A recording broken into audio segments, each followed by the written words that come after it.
by 12 with 10.5 minutes to go. Riders take over on their own 35-yard line. Charles with the handoff. Has some room. Actually, that's Brandon West with a first down. First carry of the game for West.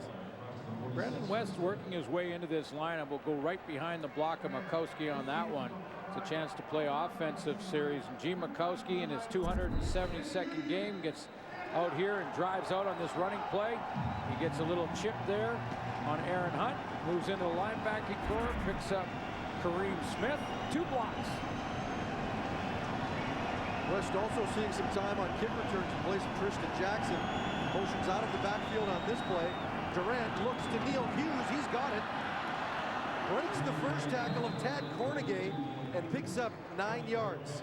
You know, the Canadian college draft's always hit and miss a little bit, but back in 1995, the Saskatchewan Roughriders in their 23rd pick took homegrown Gene Makowski. College ball at the U of S under Brian Towers. And 272 games later and 17 years of service. Gene Makowski has more games as a Rider than any other football player in the team's history. Brandon West with the first down carry. Greg Marshall, meanwhile, very impressed with his 17-year vet. Number one, be a very tough individual to do that. And I think it's a great accomplishment. I spoke to the team about it. And I said, for somebody present day to do that, that means you're going to have to play 15 years, play all 18 games every year, and you still got to come back for that 16th season and play a couple more to break that record. So it's kind of mind-blowing. Brandon West with the fumble there. Fortunately for the Riders, he managed to recover as he ran behind Gene Makowski. It is mind-boggling. It is mind-boggling to think of an offensive lineman 272 games. I mean, 272 banging, and he's playing that tackle for most of them. It's a tough position to play, but most importantly for Gene Makowski, as great a football player as he is, he's a better human being. Much like Richard Harris, it's hard to find anybody who will say anything bad about Gene Makowski. Whether you're an opponent, his teammate, he is well loved. The whistle on the play. Looks like a time count violation.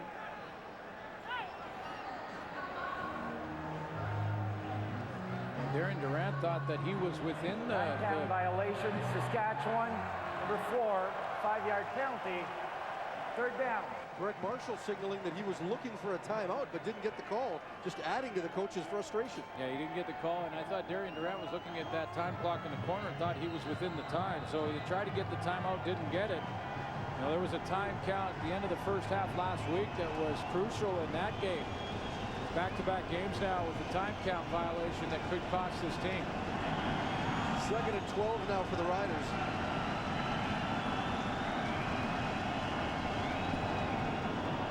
Durant gets some pressure and he is sacked by Karan Williams.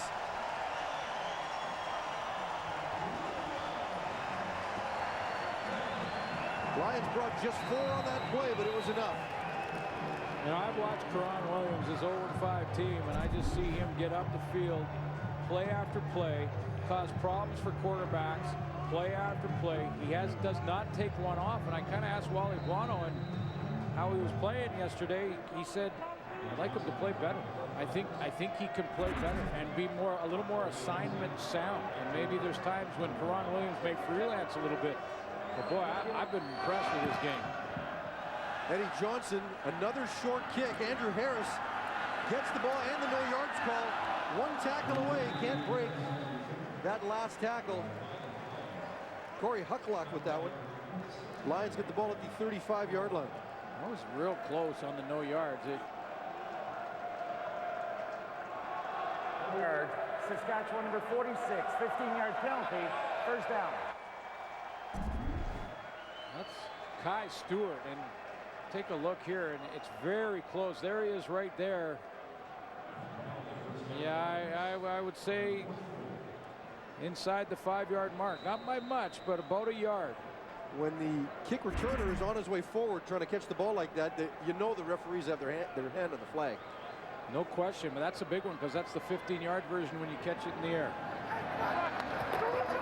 The give to Jamal Robertson, who cuts back, brought down by Jarrell Freeman. Nice open field tackle to prevent what could have been a big gain.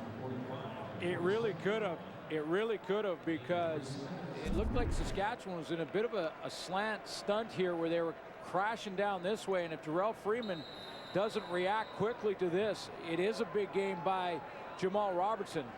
They all went to the left side of that formation, and Jarrell Freeman was the only guy backside. Keeps it to a gain of 3, bringing up 2nd and 7. Not much offense for the Lions in this second half. Lule drops back, takes some heat, and Sean Gore with the first down reception, knocked out of bounds just shy of midfield. Another big catch for Gore, who's putting himself together a fairly nice night. Leads all Canadians. 7th in the CFL. When you look at the 6 ahead of Sean Gore, boy, that's a real impressive list.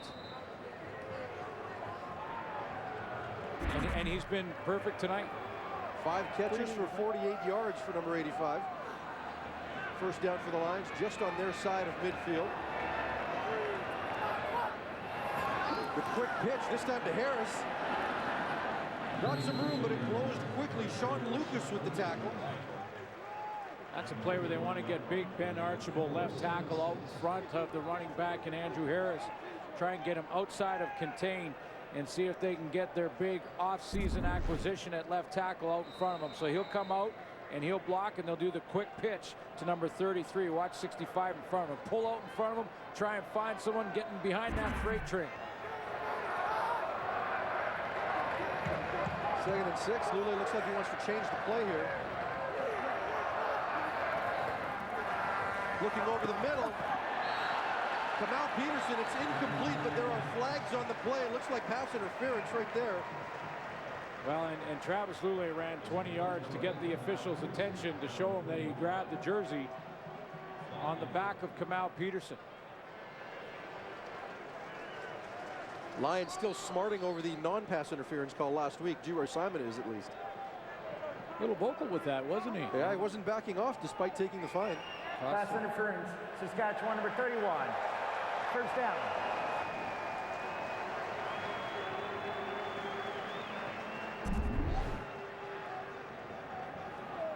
I think early on in this play, Sean Lucas was okay, but he's got the left hand, grabbed the jersey, pulled it just before the ball arrived, and then timed up his jump after that, but it was the pull that cost him a flag. Easy call for back judge Don Carmichael. Lucas not much complaining on that either. Now the quick pass to G. Roy Simon, trying to get him in space, but stumbles, falls, brought down by Tristan Jackson for a loss on the play. You know, and I know this seems like an easy throw for an offense, but it's really not. It's a throw that you only see sort of the small part of the shoulder pad of your target, and that was a little bit behind G. Roy Simon. It kind of caused him to stumble a little bit out of the gate, and the timing was off. 2nd and 15. Situation Travis Lule has seen a couple of times in this half. Time also becoming a factor as we approach the 4-minute mark. Lule to Kamal Peterson, and he drops him.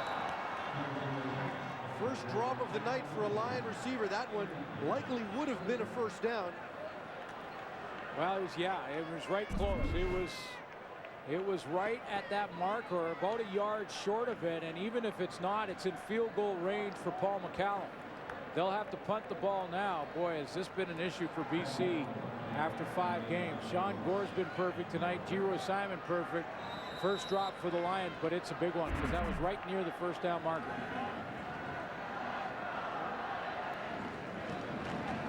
Paul McCallum on the kick. Trying to work as much of the clock as he can.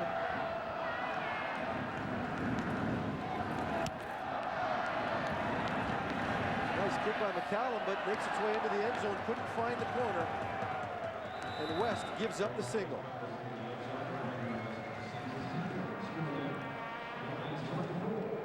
So here are the BC Lions in this situation. 3.5 minutes to go. They're up 13 points. And they're that close. Well, both these teams have had those kind of games this year. I mean, Saskatchewan last week, 4 points from Calgary, had chances to come back and win their first game at home. The BC Lions, 4 of their 5 games have been close ones for the Lions. So both of these teams, we mentioned that fragile psyche, looking for players to step up at this time in the ball game. 4 of BC's 5 losses have come in the last 3 minutes. We're getting close to that mark right now. Darian Durant from his own 35-yard line looks to Chris Getzlav. He's got it. Ted Cornegay there, along with Solomon Elamimian to make the tackle after a gain of 8.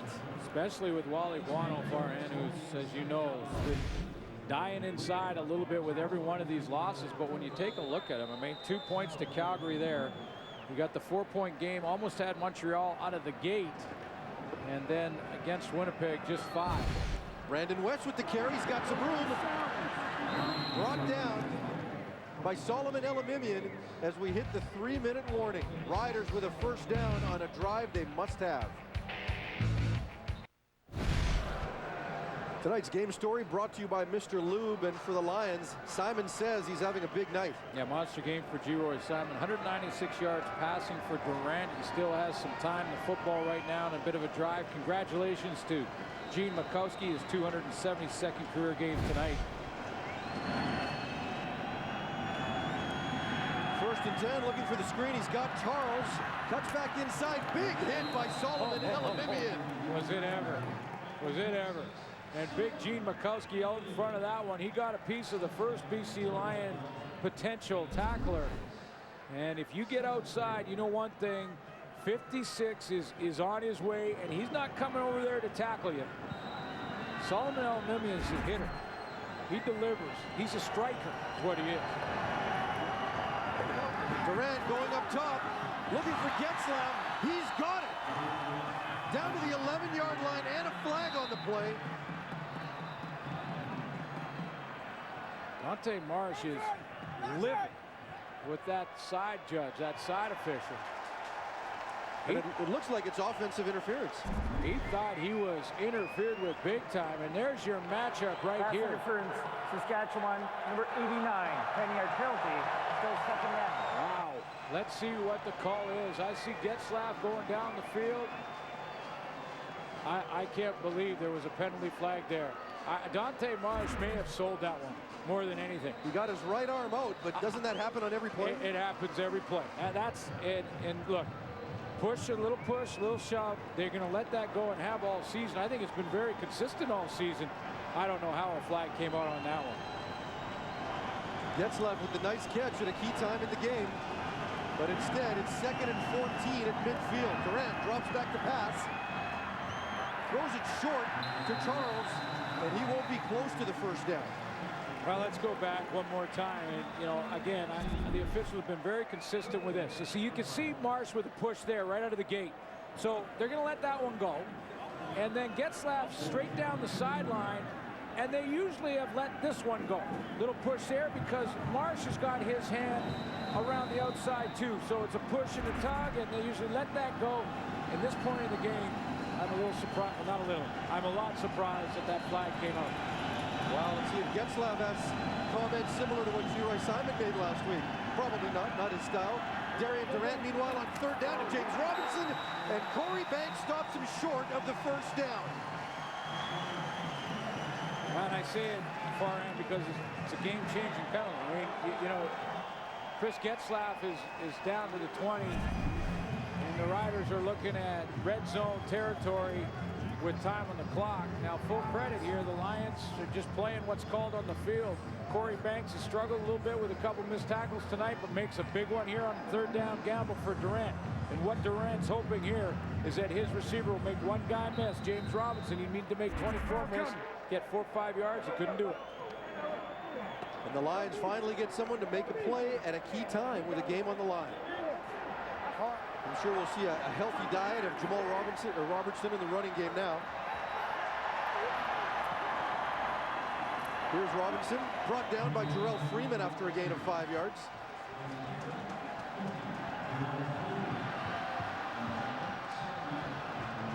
We won't show you that there is a bit of a fan disturbance in the park right now, and the teams will have to wait the idiot out.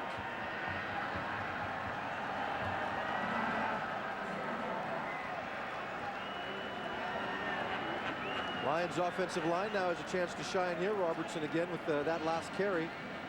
And I'm sure they're going to try to do everything they can to take the clock down to as close to 0 as they can here.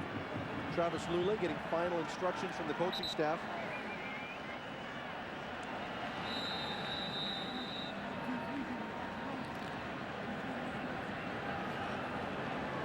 And as we go back to that pass interference, offensive interference call, if you're the Lions, you probably say they didn't get one last week, and now they got one this week, and these things work themselves out. Sometimes they do.